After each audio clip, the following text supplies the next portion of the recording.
Well, today, like you alluded to earlier, everything is done on a global scale. It's just like the grain market comments I was reading this morning, which, I follow because my farmers follow that as well. And like I said, I used to be in the grain buying business, so I have an interest there. But it seems like our grain market anymore is not traded fundamentally. It's not traded on whether we're having a drought situation or just the normal fundamentals that drive it, the supply and demand. Demand is really waning right now. And our market, it looks to stay real volatile because we are short crops a little bit this year.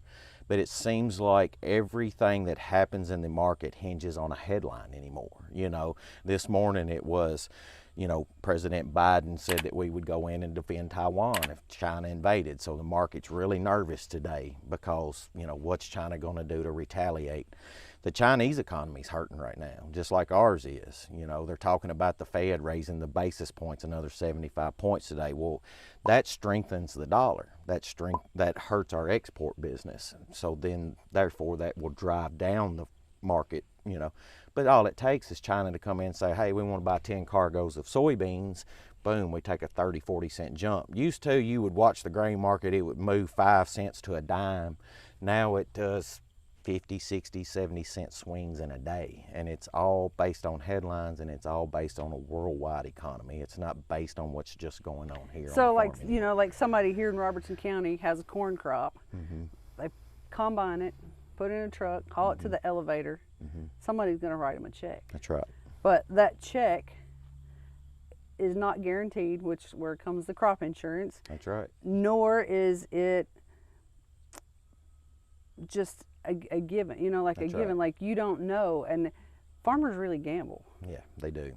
They're the biggest gamblers in the world. They're either, and it's a combination of being gamble and being That's faithful, right. because they think, well, they're not paying attention to anything. Yeah. But really what they're paying attention to is the weather, the global economy, what's happening, like all these different things. That's why they don't talk. Yeah. They're thinking about it. That's right. You have to. I mean, you're constantly thinking about, well, what's going to happen today with the market, and we've had a dry spell this year on our corn. You were alluding to that. A lot of people think that these farmers, if they have a bad crop, they're going to get rich off crop insurance. Well, like I told you earlier, all of the farmers' insurance is based off of their individual history. Well, most of them in our area buy what they call like an 80% policy. So they have basically a 20% deductible that nobody's going to pay for. So if they have a history of 180 bushel to the acre, they buy an 80% policy, they're going to be guaranteed 150 bushel to the acre. Well, most of them are making about 130 this year. Mm-hmm. So the insurance company is going to come in and pay them 20 bushel to the acre for every acre of corn they had planted based on a price that was set back in February of this year. It's not making them rich. It just keeps them to where they're able to put a crop out next year. Here's the part that I don't think people get. How much is a bushel of corn worth-ish? This morning it's probably worth about $6.40. How many bushels do you get for an acre-ish? In a good year, 170 bushels in an acre. So that's how much profit. Well, profit. There's not a lot of profit in it at all. I know. Well, I know that's the point of all this. It's like, because when you figure out how much does a combine cost. Yeah, exactly. I mean, a combine's $1 million piece of equipment nowadays. Yeah. And you got to have a tractor. You got to have a tractor, 10. You got to have trucks to haul it. Here's the big kicker, you got to have fuel to run all of that. Mm-hmm. Look what the fuel's done this year. I'm going to be honest with you, a farmer this year, it probably cost him between $900 and $1,100 to put an acre of corn out this year. After he makes a crop, plus the crop insurance payment, he might get $950 back out of it. Mm-hmm. So you tell me, are farmers getting rich? No, well, I mean, that's the thing. It's like, so you can earn just $1,000 an acre a year. Yes. A year.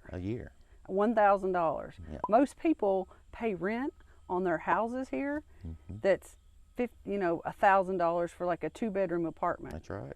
Or an acre of farmland, if they subdivide it, is worth $50,000 an acre. Yeah. And people will like, why are farmers selling? I'm like, because they worked all year, probably their whole entire lives, and they're getting to be at a certain age where they're like, I'm out. This is too much. Their kids have moved off and are working in town jobs, public jobs. Like, why would you not? It's I mean, it's like, as much as we don't like to think that way, farming is a business. It is. It's like, it is something that we're like attracted to because of the lifestyle and the nature, but it is a business.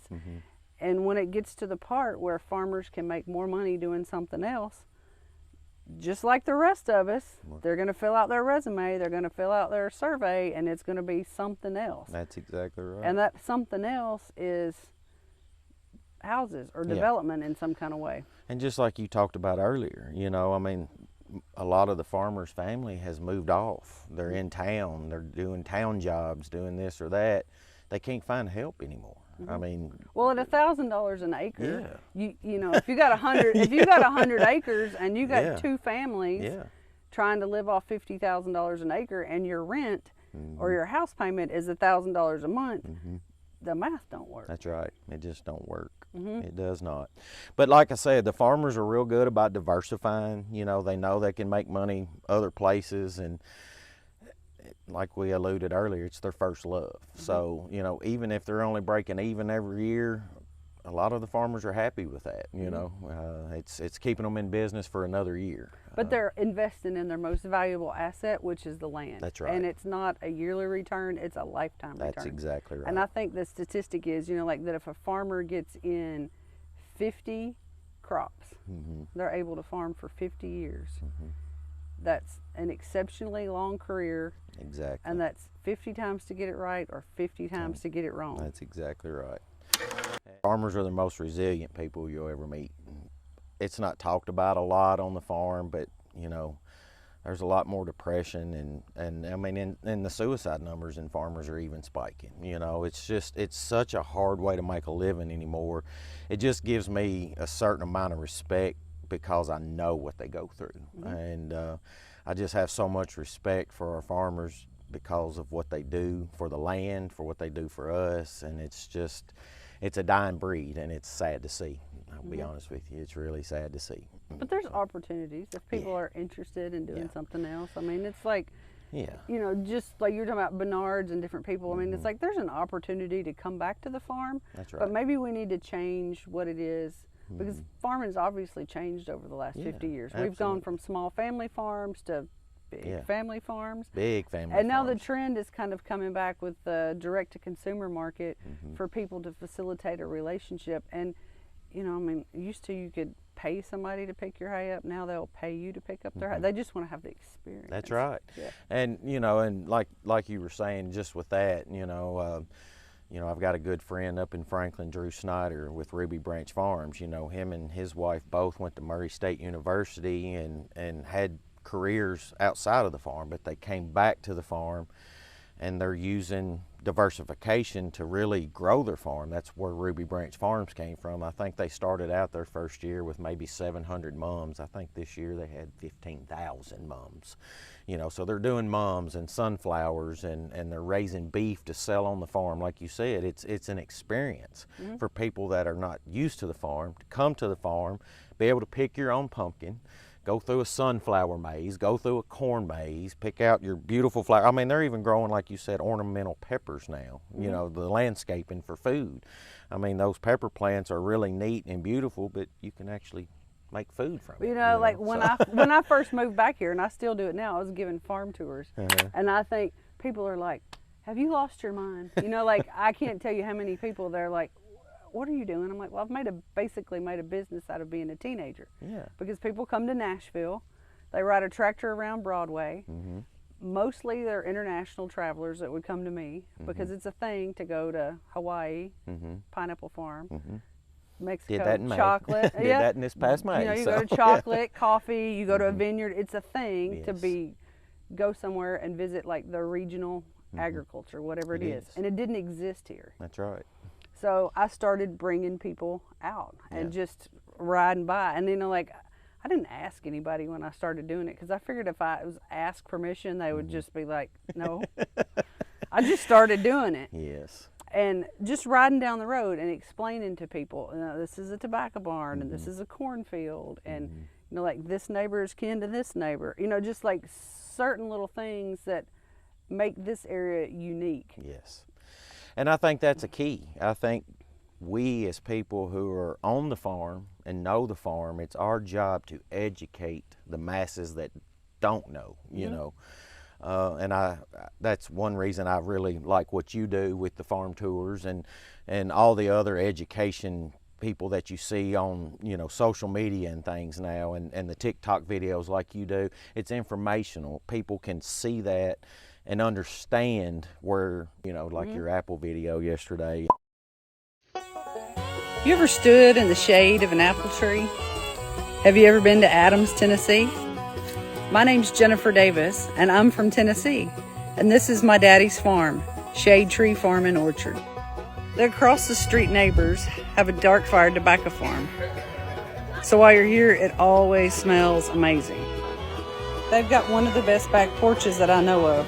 Most any day when you come up here, there are folks sitting around, visiting, drinking apple cider, and just enjoying the view.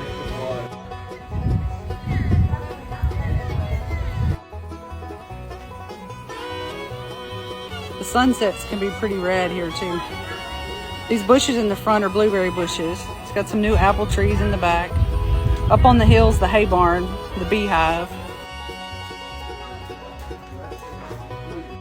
That's Riley and Rosie. Hi, Riley.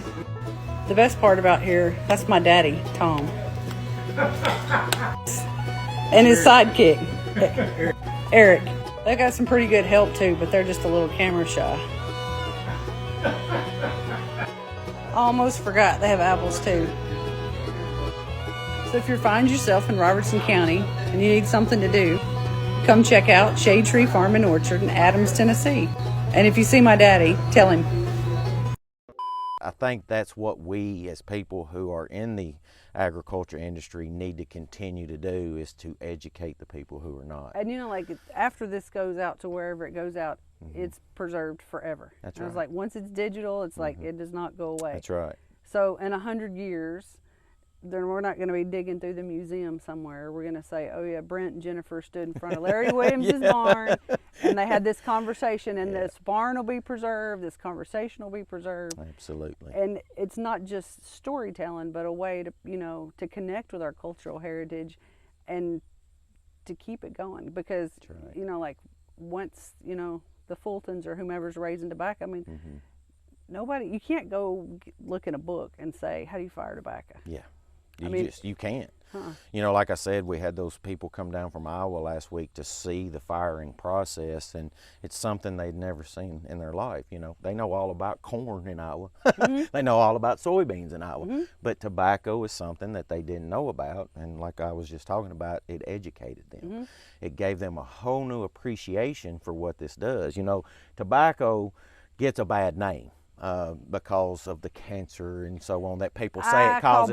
I call baloney on that. I call baloney. You know, I know people who use tobacco products up until they were 90 years old and never got cancer. But why do we as a society pick on tobacco? I don't know. Sugar causes diabetes. Yeah. Alcohol causes all kinds of crazy issues. I mean, if we go through... It's just one of those things that they can use as a scapegoat to take attention from something else, I think, a lot of the time. Yeah, but I mean, I think, you know, like, but most medicines come from apothecary. I can never say that word. They're from plants. Yes. Oh, yeah. And we have deemed certain chemical substances that come from plants as valuable and others as harmful. What was it during the Ebola outbreak we had, 5-6 years ago? Tobacco is what made the cure for that, or helped cure it, you know, and it was right in Owensboro, Kentucky, where they did that. I always tell people, it's like, I don't really advocate sitting around eating a box of Twinkies and drinking a soda every day. That's right. Because if you think about the origins of tobacco, it's like from the conquistadors, from the original like Americas, tobacco was considered a mother plant, the holiest of holy plants, because you would take it into your body, take it into breath, and then exhale. So like that was like a hugely sacred kind of plant. Yes. Same with chocolate, coca, I mean, like all the things. And just like we've turned sugar which was all traditionally like a treat, Mm-hmm. into like fat people and diabetes. Yep. We've taken tobacco, which is, and turned it into, Something that's supposed to be bad, and it's well, not. or you that's know? junk. I mean, it's Yeah. like sugar in small doses is not going to hurt That's you. right. Tobacco in small doses is not going to hurt you. But if you're eating, like I said, a pack of Twinkies, drinking a soda, and smoking a junk pack of cigarettes, like 45 a day, it's a Yeah. much different experience right. than sitting down and having a glass of local whiskey, Mm-hmm. having a cigar, and you know what? Talking to somebody. That's right. Imagine that. Yeah. I mean, and that's what our culture's about. You Mhm. know, there's nothing better than to sit down with a good bourbon made in Kentucky or Tennessee whiskey. Liquid corn. Liquid corn. You know, that's what it is, and that's just another product that our farmers give us. And like you said, having a good cigar with a good glass of bourbon or some sour mash whiskey it's a treat, but all things in moderation. Yeah, Just no, like the I mean- sugar that you alluded to, you know. I mean, it don't have to be bad if we use it in moderation. Yeah, It's it's totally very- different yeah. than when you smoke a cigar made from a good quality tobacco product. It's so much different than just a junk cigarette. You know, cigarettes nowadays, I think there's more filler in them than there is tobacco in an actual cigarette. But now a cigar, and the type of tobacco we raise in this area is made for cigars. I mean, they actually try to raise wrapper quality tobacco, which is what they wrap our cigars in. You know, and that's what makes what we do here in Robertson County so much more special to me than just growing tobacco. The dark fired tobacco is where it's at. We're not growing Twinkies. That's right. That's exactly right.